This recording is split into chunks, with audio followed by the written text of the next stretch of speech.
저희 수요일 2부 코너 이슈가 머니에서 우리 신한은행의 우병탁 팀장님 모셨는데 일단 인사드리고 어서 오세요. 네, 안녕하세요. 네. 어서 오십시오. 네. 세금 줄이는 법, 부동산 주식 동향까지 다 알려주실 건데 우병탁님의 목소리로다가 청취율 조사에 적극적으로 임해주실 것을 응원 당부드리는 말씀 한번 듣겠습니다. 무리한 부탁 아니죠? 네, 무리하지 않습니다. 네. 청취율 조사 중요. 네. 네, 은행으로 치면 서비스 만족도 조사랑 똑같은 그렇구나. 결이 같은 네, 것 같은데요. 아주 좋습니다. 네, 청취율 조사 묻지도 따지지도 말고 YTN 이슈앤 피플 꼭 부탁드리겠습니다. 감사합니다. 짝짝짝짝짝짝짝. 야, 이 은행에서 하는 서비스 만족 조사 네, 마찬가지. 그렇죠. 그렇게 말씀하니까 너무 비슷합니다. 저희가 저도 많이 받아봤습니다. 네. 감사드려요. 자, 그럼 이제 본론으로 들어가 보겠습니다. 오늘의 세테크 주제는 요즘 아파트 거래량이 살아나면서 다시 핫 이슈가 됐죠. 취득세에 대해 궁금한 모든 것 얘기 나눠보겠습니다. 방송 들으시면서 나 이런 거 진짜 겪어봤는데 어려웠어요. 궁금해요. 알고 싶어요 하시는 분들 그리고 부동산 세테크에 대해서도 궁금하신 분들 샵 0945 우물정 0945번 단문 50원 장문 100원 유료 문자 YTN 앱 유튜브 댓글창으로 보내주시면 되겠습니다. 요즘 보니까 부동산 시장이 뭐 뜨거운가 봐요. 정부가 부동산 안정 대응 방안을 곧 발표한다고 하는데 여기 보니까 이제 우리 DSR이라는 총부채 원리 상환금 비율 사실 이게 굉장히 중요한 건데 2단계 조치 뭐 이런 얘기들이 있는데 정확히 어떤 게 담길 예정이라고 합니까? 네, 구체적으로는 원래 예정돼 단계별로 DSR이 강화되는 걸로 예정돼 있었던 네네. 건데요. 그 2단계 조치의 경우가 이제 원래 당초에는 7월 1일부터 시행이 되게 되어 있었습니다. 네, 7월 다만 이제 이걸 1일부터요. 9월 1일, 9월 이후로 이제 연기를 한 차례 한 상태이고요. 예. 아주 쉽게 이해하시자면 뭐 대부분 알고 계시겠지만 DSR은 집을 살 때 네. 대출을 받는데 네. 아무리 그 집값이 뭐 담보력이 있다라고 하더라도 그러니까 네. 적정히 그 금액이 나가는 집이라고 하더라도 네. 그 집을 대출받아서 사시려는 분이 네. 소득이 없다면 대출은 뭐 요만큼만 받아라라고 하는 게 DSR이라고 보시면 됩니다. 그렇구나. 그 비율을 어디까지 산 대상으로 할 거냐, 그 이율을 얼마만큼 할 거냐. 그러니까 네네. 스트레스 DSR이라고 하는 건 실제 이율이 아니라 실제 받게 되는 이율 외에 네. 금리가 바뀔 수 있잖아요. 네. 지금은 떨어지고 있지만 올라갈 수도 있습니다. 올라가게 된다면 버틸 수 있는 힘 부분을 미리 금리로 가산을 해서 종전보다 즉 스트레스 DSR이 시행이 되게 되면 전에 받을 수 있는 네. 대출 금액보다 좀 적게 받아라 이렇게 되다 보니까 그거를 받기 전에 뭐 하려고 하는 움직임도 좀 있었고요. 그런 여러 가지 소요 때문에 우선 현재는 2단계 시행을 9월로 좀 밀어놓은 이런 여기서 상태입니다. 1단계가 높은 거예요? 3단계가 높은 거예요? 3단계로 갈수록 처음에 숫자가 높을수록. 한꺼번에 대출을 막아버리게 되면 줄이게 되면 부담이 갈 수 있기 네. 때문에 단계적으로 처음 발표할 때부터 1단계, 2단계, 3단계 좀 나눠서 점차적으로. 시행을 하는 것입니다. 제가 어제 뉴스를 보니까 시중은행의 가계대출이 이달 들어서 나흘 만에 2조 원 넘게 증가했다고 하는데 그러니까 그 2조 원 넘게 증가했다고 하는 건 주택담보대출이나 전세대출 문의가 그만큼 늘은 거로 봐야 하나요 그러면? 네, 전체적으로 다 늘었다고 보면 되는데요. 물론 가계대출에 이제 그 두 가지 말고도 다른 여러 가지들도 있기는 하겠습니다만 예를 들면 신용대출이라든지 기본적으로는 그 두 가지가 중심이 돼서 좀 많이 늘어났다라고 지금 보고 있는 것 같습니다. 네. 최근에 이제 거래가 특히 아파트를 중심으로 수도권 중심으로 좀 상승하고 있기도 하고 네. 그 과정에서 새로 내 집 마련을 하시려는 분들 그리고 특히나 그 신생아 특례 대출이라고 그래서 네네네. 이제 막 아이를 낳으신 분들에게는 네네. 대출 금리를 좀 굉장히 유리하게 뭐 1%대까지도 주는 경우가 있어서 그거를 받기 위한 목적으로 많이 내 집 마련에 나서다 보니까 가계대출 그 금액이 최근에 좀 단기간에 급등한 부분이 있습니다. 최근에 안 보이던 단어가 다시 소환되는 경우도 있어요. 영끌족. 그러니까 30, 40대 영끌족이 다시 등장했다 이런 얘기 그 정도로 지금 부동산이 뜨겁습니까? 핫한가? 네, 오해가 조금 있으면 안 되는 게 말씀드린 것처럼 지금 최근에 영끌이라고 하면 다소 좀 부정적인 의미를 그렇죠. 맞아요. 조심해야 된다라는 네. 의미가 담겨져 있는데 그 자체는 맞긴 하겠습니다만 지금 최근에 가계대출이 주택담보대출을 중심으로 조금 순증을 많이 했던 것은 네. 말씀드린 것처럼 신생아 특례 대출이나 신혼부부에 대한 특례 그리고 청약에 있어서도 이 두 부류 군에 대해서 특례를 주는 부분이 있기 때문에 네네. 당연히 30, 40대가 많을 수밖에 는 없는 것이고요. 그래서 우리가 이걸 꼭 영끌이라고 지금 예단할 필요는 좀 없어 보이긴 사실은 합니다. 영끌이라는 게 진짜 탈탈 털어서 영혼까지 끌어서 우리가 한다고 그래 영끌인데 그래요. 그게 아니라 네. 신혼부부라든가 이제 뭐 이른바 좀 아이를 낳으신 신생아라든가 이렇게 여기 연령대가 조금 그렇게 그럴 몰릴 수밖에 수밖에 없다. 없는 특성이 있었다 이렇게 네. 말씀해 주셨네요. 맞습니다. 네네. 좋습니다. 부동산과 관련된 세금들을 한번 쭉 설명을 듣고 나서 오늘 저희가 주제인 취득세 갔으면 좋겠거든요. 자, 부동산과 관련된 세금들은 어떤 것들이 있을까요? 네. 사실 이 질문은 조금 멘붕이 있을 수는 있는데요. 그래서 네. 좀 설명을 드리자면 부동산을 사서 갖고 있다가 파는 요 세 가지 각 단계마다 세금이 발생을 합니다. 네. 각각 취득세, 예. 보유세, 그다음에 소득세, 그리고 양도세나 상속세 이렇게 각 단계별로 발생을 네. 하게 되는데요. 요약해서 말씀드리면 딱 요거지만 이제 이 각각 취득세나 보유세, 소득세, 양도세, 상속세 각각 딸려서 나오는 세금들이 또 있어요. 지방소득세, 농어촌 특별세. 보유세는 다시 재산세와 종부세 두 가지로 나눠지게 되고 이 각각에도 농어촌 특별세나 지방교육세가 또 붙기는 합니다. 와. 우선은 취득세, 보유세, 소득세. 처분세, 양도세 뭐 이 정도. 큰 기준으로만 좀 답변해 주시면 네. 되겠습니다. 그럼 예. 퍼센테이지가 제일 높은 게 어느 거예요? 이 세금 비율이. 기본적으로는 양도세 쪽이 제일 크다. 양도나 상속증여세 양도. 쪽이 제일 크다. 이렇게 보시면 됩니다. 결국 그러니까 이제 물려받거나 네. 이제 팔아서 돈을 많이 남기기 때문에 그때 부과하는 세금이 가장 크다. 맞습니다. 이런 말씀이시죠. 네. 이 많은 세금 중에서 오늘은 집을 살 때와 팔 때, 즉 취득세와 양도세에 대해 얘기를 해볼 텐데 그럼 취득세율은 어떻게 되나요? 역시 최대한 쉽게 좀 말씀을 좀 드려보고 싶기는 한데요. 아주 일반적인 경우에 즉 1주택을 네. 돈 주고 사서 하는 경우 즉 매매로 취득할 때 취득세율은 그 사고자 하는 집값에 따라서 쉽게 1.1에서 3.5%까지 구간별로 조금씩 달라지게 됩니다. 네. 그러니까 1.1에서 3.5%가 집을 1주택으로 살 때 취득세다. 여기에 이제 금액대로 보면 6억 이하는 1.1%를 낸다고 보시면 되고요. 네. 기본적으로 네. 6억에서 9억 이상은 최대 3.5%까지 그리고 6억에서 그 사이에는 그러면 1.11에서 3.3까지 요 사이에 세금을 취득세로 내게 된다. 이렇게 이해를 하시면 되고 집의 규모에 따라서도 조금 차이가 나는 게 네. 방금 말씀드렸던 요 금액 자체가 1.1에서 3.5가 국민주택 규모가 넘지 않는 집 전용 네. 85제곱미터를 넘지 않을 때에는 1.1 혹은 3.3 이렇게 나오게 되는 거고요. 네. 국민주택 규모를 넘어서는 흔히 이제 평형수라고 부르는 이제 40평대 넘어가는 집 네. 케이스의 경우에는 거기에 0.2%가 더 붙어서 1.3, 3.5 이렇게 나오게 된다. 이렇게 보시면 되고요. 지금 1주택을 말씀을 드렸는데 다주택으로 취득을 하시는 경우에는 이제 2주택부터 조정 대상 지역 지금 이제 서울에 4개구만 남아 있습니다. 이 4개구에서는 2주택으로 취득을 하거나 아니면 이 지역이 아닌 다른 지역 비규제 지역에서 3주택제로 취득을 할 때에는 8.4 아니면 9% 이렇게 내면 된다. 그리고 이것보다 한 채씩 더 많다. 즉 조정 대상 지역에서 3채이거나 아니면 지역 상관없이 아무튼 전국적으로 4채를 사는 상황이 되게 되면 12.4%나 13.4%로 중과를 한다. 다주택에 대해서는 이렇게 네. 이해하시면 됩니다. 뭐 거의 12.3면 중과세를 넘어서 이제 어마어마하게 이제 어마어마한 배율내는 뭐 예를 들면 뭐 한 10억짜리라고 치더라도 억 단위의 취득세가 나오는 거니까 그러니까요. 다주택이신 예, 분들은 예. 굉장히 부담이 될 수 있겠죠. 그럼 그 정도로 다주택인 분들은 임대사업자일 가능성이 꽤 높잖아요. 맞습니다. 임대사업자로 신고한 경우에도 이렇게 에도 이 경우에는 주택수 취득세에는 들어갑니다. 임대사업으로 등록한 경우에는 이제 다 본인이 살고 있던 집을 팔 때에는 네네. 그때는 이제 양도세에서 네. 얘는 없는 걸로 봐주기도 하는데요. 네. 취득세에서는 다 기본적으로 포함을 시킨다. 네. 이렇게 보시면 됩니다. 아니 우리 우 팀장님 진짜 공부 많이 하셔야 될 것 같다는 생각이 저도 드는데 자주 헷갈립니다. 계속 공부하셔야 되죠. 그러니까요. 자꾸 바뀌면. 한 번 했어도 세법이라는 건 1년에 한 번 계속. 그러니까 세법 개정안이 계속 나오니까. 네, 맞습니다.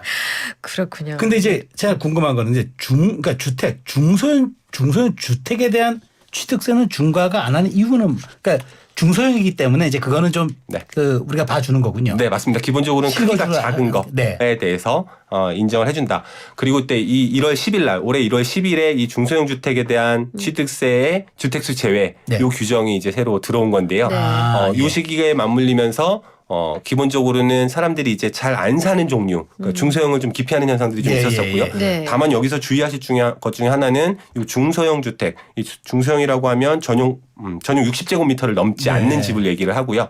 금액으로는 이제 수도권의 경우에는 6억, 예. 그 다음에 지방의 경우에는 3억을 넘지 않는 집인데 네. 여기에 맹점이 있는 것 중에 하나가 뭐냐면 아파트는 제외입니다. 그래서 주택이라 하면 여기서의 주택은 아파트 제외라고 가로쳐져 공동주택이 있고요. 아니란 얘기죠. 네, 정확하게는 이제 다가구이거나 다세대이거나 다세대. 연립 아. 도시형 생활주택, 주거용 아니면 단독. 오피스텔, 단독주택 당연히 들어가고요. 아. 네, 그래서 얘네들에 대해서만 60을 넘지 않는 작은 집일 때에는 주택수에서 취득세에서도 그렇고 제외해준다라고 하는 규정이 있는 거여서 그렇구나. 아파트는 제외가 되고요. 왜냐하면 아파트는 아무리 작더라도 종전에 보면 투기 같은 것들이 좀 이런 혜택들이 몰리게 그렇죠. 되면 폭등을 한 예. 적이 있었어서 그게 제외돼 있습니다. 예. 다만 지방 같은 시기에 나왔던 지방 미분양 물건의 경우에는 아파트가 포함이 되어 있어서 얘는 이제 지방만은 별도로 보는 비슷한 거예요. 혜택을 예. 미분양이 난 것들은 지방에서는 혜택을 볼 수 있다.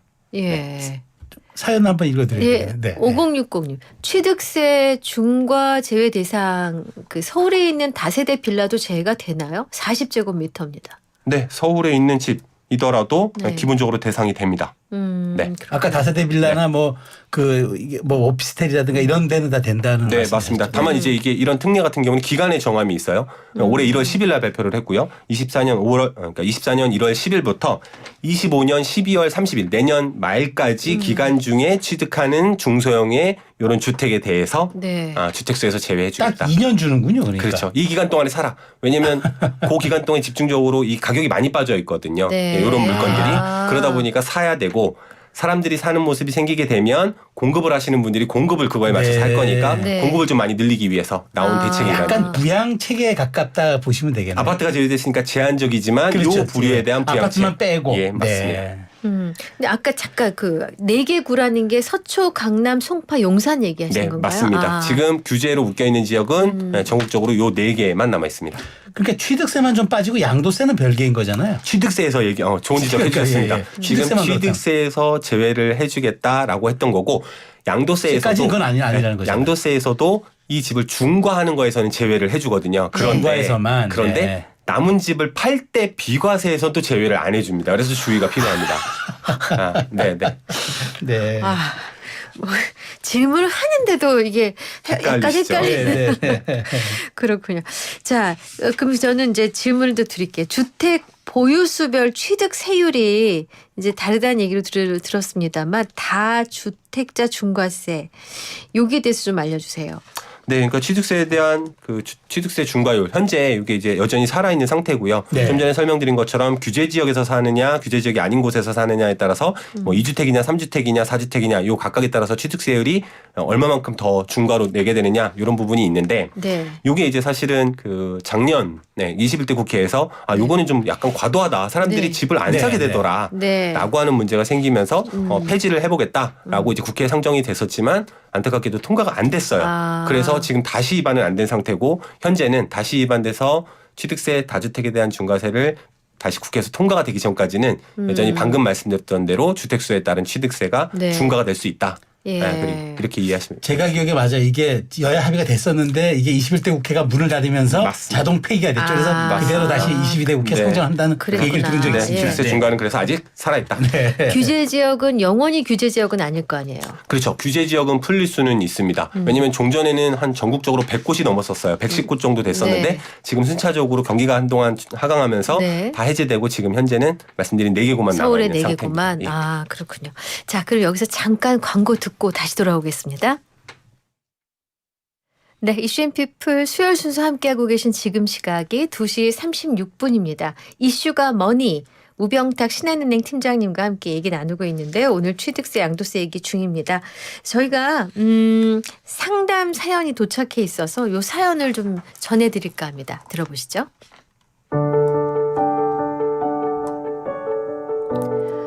안녕하세요. 저는 서울에 거주하는 40대 후반 직장인입니다. 저는 5년 전 6개월간 연애한 상대와 급속도로 결혼에 골인했습니다. 매력적인 외모와 함께 경제력까지 갖춘 상대였죠. 하지만 결혼은 달랐습니다. 성격 차이로 부딪히는 일이 많아졌죠. 견디지 못한 배우자는 별거를 통보하고 집을 나갔는데요. 이게 제가 이혼을 결정한 이유입니다. 그래서 배우자도 본인의 귀책을 인정하고 결혼 후 장만한 서울 강남구 소재 시가 12억 원 상당의 아파트를 위자료로 주기로 했습니다. 남편은 결혼 전부터 가지고 있던 소형 평수의 집이 한 채 더 있기 때문인데요. 그러나 이혼 시 세금 문제를 정리하지 않을 경우 세금 폭탄을 맞을 수 있다는 얘기를 들어서 저는 불안해집니다. 세금 전문가 탁 선생님 어떤 문제가 있을까요? 라고 질문 주셨네요.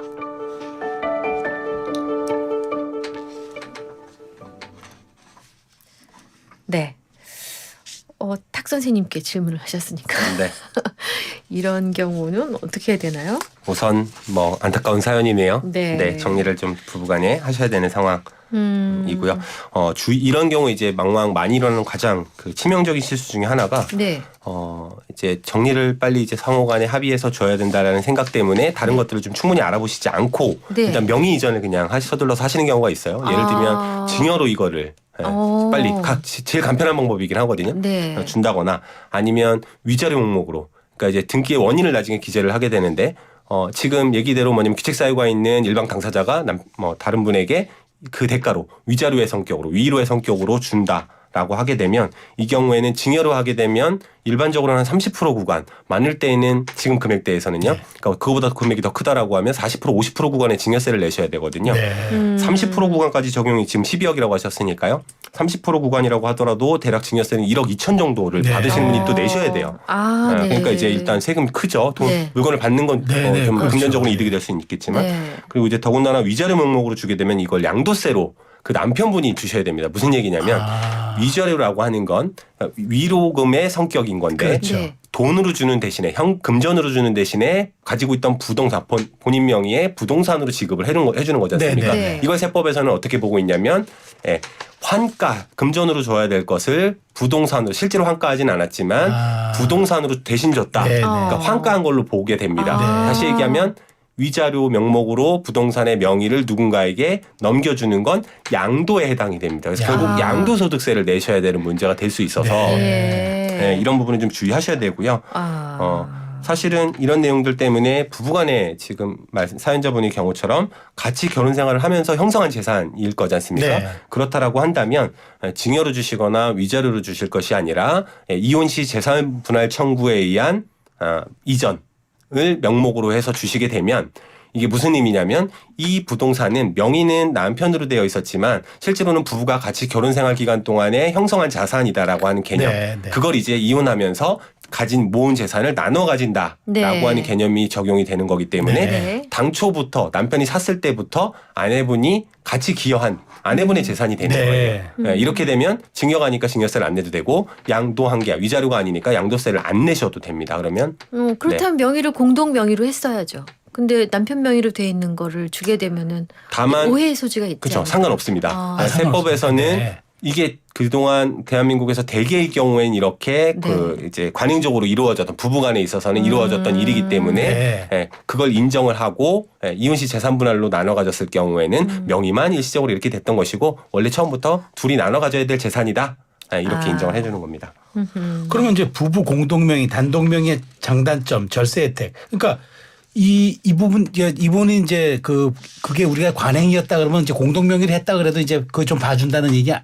만약에 공동명의였다라고 하더라도 그러면 원래 절반은 아내분 거였을 거고요. 남편분의 몫을 똑같습니다. 네. 이혼 시 재산분할 청구로 하게 되면 원래 이거는 아내 거로 처음부터 아내 거였으니까 네. 그거에 대해서는 그냥 넘겨받으면서 증여도 아니고 양도세도 아니고 이게 되는 거고 다만 위자료로 하게 되면 그 50% 지분에 대한 거는 위자료로 하게 되면 남편이 양도세를 내야 되는 거고 이 50% 남편의 지분을 증여로 받게 되면 아내분이 증여세를 내셔야 되는 거고 똑같습니다.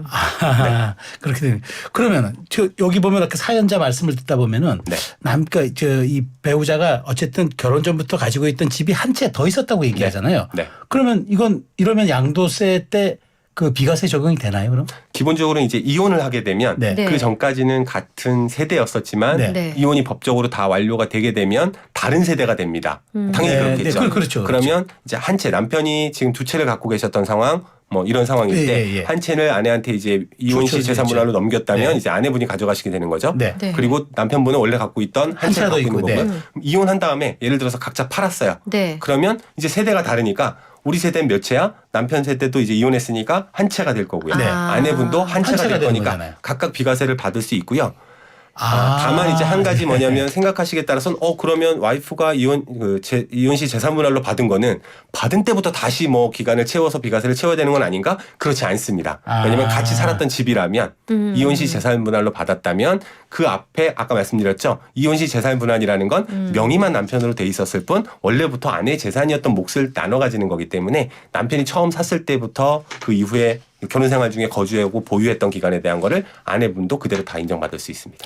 그러면 이것은 명의는 남편의 명의이나 사실은 우리 부부가 노력해서 얻은 그 수익으로 재산. 공동의 네. 재산이라는 걸 입증해야 되나요? 할 필요 없습니다. 합승. 네, 부부간에는 그것을 당연히 인정을 해주는 아, 것입니다. 그렇군요. 네. 부인이 만약 일을 하지 않는 경우라면. 네, 마찬가지입니다. 마찬가지. 네. 아, 그렇구나. 네. 그러면 그 이혼할 때 공동 명의의 재산 분할을 하면 소득세는 그건 안 냅니까? 네, 소득세는 낼 일이 없는 거죠. 아, 네, 그건 맞습니다. 또 처분한 게 양도가 아니기 때문에. 그건 깔끔하게 또 정리가 네, 되네요. 맞습니다. 다만 이제 취득세는 내셔야 되겠죠. 아내분이 명의 이전할 때 취득세는 내셔야 되겠죠. 그러면 이제 질문에 대한 답변은 이제 저희가 해드린 거가 되겠습니다.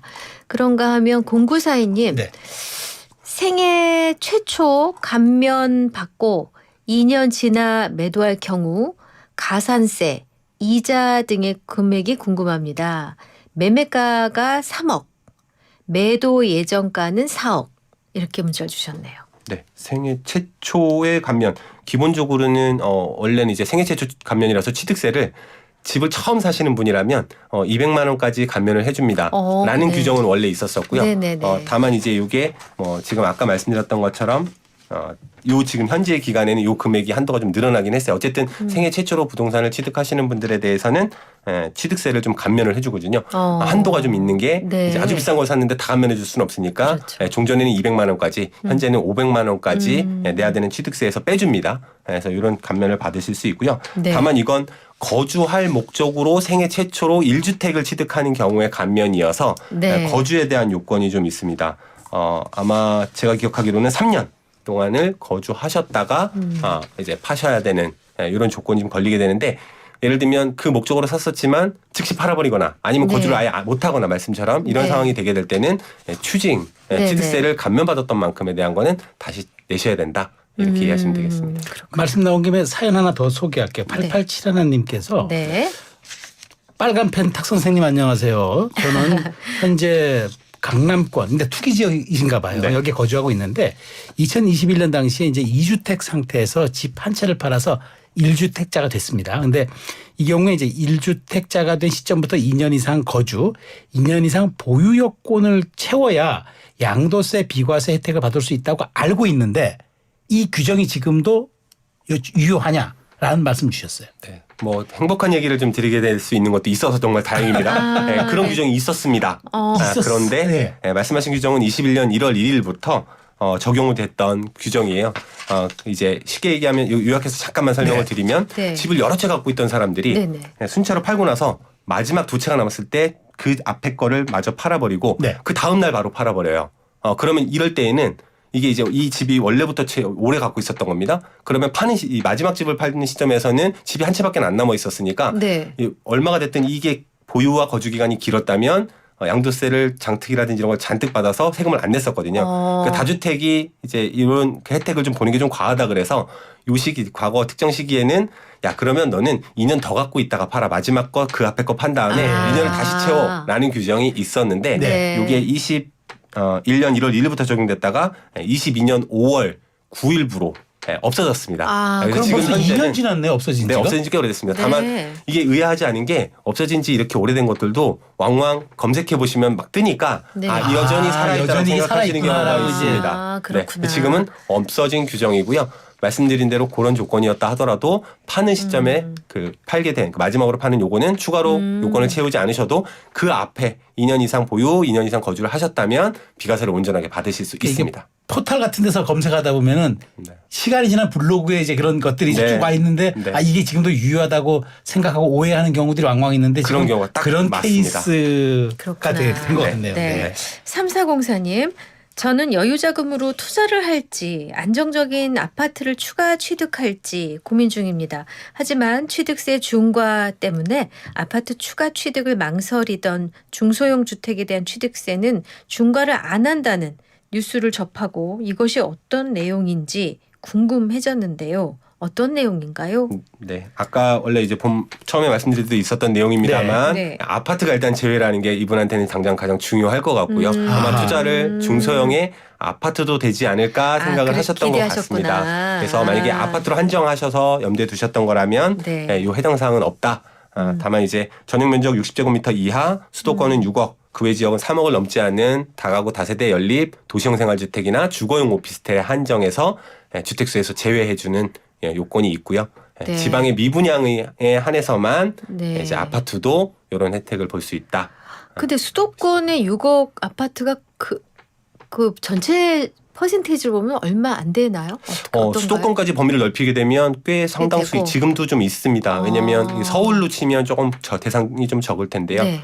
수도권 밖에서는 그렇구나. 경기권만 네. 가더라도 소형 평수 같은 경우는 여전히 대상되는 것 그렇군요. 같습니다. 네. 근데 사실 저는 이런 게 좀 궁금하더라고요. 사실 우리 부동산 매매 얘기하지만 이게 뭐 계획대로 되는 건 아니잖아요. 그러니까 한 해 만약 한 해 2개 이상 부동산을 양도하게 되면 이게 또 경우에 따라서는 절세 방법이 다를 수도 있다. 뭐 이런 얘기도 있더라고요. 네, 많이들 이제 보편적으로 좀 많이 알려져서 쓰는 방법인데요. 네.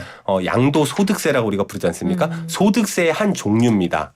그러다 보니까 소득세, 우리 근로소득세도 마찬가지인데 네. 우리 월급 받는 근로소득세 생각하시면 매년 1월 1일부터 12월 31일, 즉 달력에 의해서 1년 단위로 세금을 매겨요. 네. 근데 이 소득세는 저 역시 마찬가지로 양도소득세도 마찬가지인데 누진세율 체계로 돼 있지 않습니까? 네. 월급을 많이 받으면 세금을 조금 소득세를 더 내지 않습니까? 네. 양도소득세도 누진세율 체계로 돼 있습니다. 아하. 그러면 비슷한 시기에 예를 들면 1월이나 뭐 12월, 그러니까 겨울쯤에 네. 전후해서 부동산을 처분해야 되는데 둘 다 이득이 난 부동산을 처분을 한다라고 하면 이게 같은 연도에 일어나게 되면 네. 누진세율이니까 세금을 더 내셔야 됩니다. 아. 반대로 얘기하면 사정을 좀 얘기를 해서 다른 거 하나를 둘 다 이익이 나 있다면 다른 거 하나를 요거 하나는 잔금을 내년으로 좀 1월 1일 이후로 넘길게요. 네. 하게 되면 조절할 수 있다면 이제 한꺼번에 누진이 안 되니까 세금이 똑같이 팔더라도 낮아질 개연성이 있다.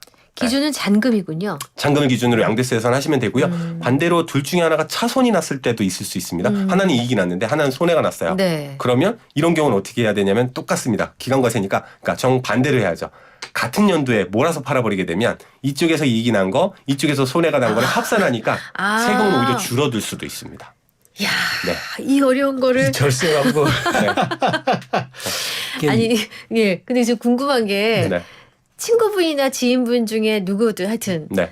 잘 친하지도 않은 분이 와서 막 이것저것 전문적인 지식을 물어보는 경우 많으시죠. 공짜로. 아무래도 많이 있죠. 공짜로. 네, 뭐 당연히. 네.